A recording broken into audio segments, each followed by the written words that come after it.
Hello, Galaxy. I'm Chris Pirillo, and this is my view in Fewer Than Two. Would you pay for Facebook or Instagram just to not see ads? I know people for years have said they would do it, but would you actually do it? That may be possible, as Facebook may be building apps that would be ad-free for the EU, Instagram, Facebook, and assumedly Threads, when Threads gets to the point where ads jump into the feed. You know it's coming. It's right around the corner. Come on, it's Meta. What else are they going to do? I mean, I hope it doesn't happen anytime soon, but I got to tell you this. And I realize this flies in the face of convention, but I'm unconventional. What can I say? I wouldn't necessarily pay to have an ad-free experience on Instagram or Facebook. Why?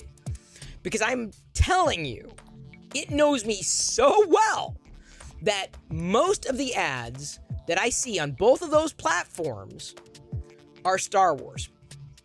I'm not exaggerating. I've discovered products from brands I didn't even know existed that I have purchased because of ads, more so on Facebook than Instagram. But their targeting is so on point. They know. Probably because most of the accounts that I follow are Star Wars related. It's not so much what I'm sharing, it's what I'm gesturing. And I don't even like a lot of things on Instagram or Facebook. But thank you for liking this video. And wherever you're seeing it, you know, commenting and resharing and whatevering.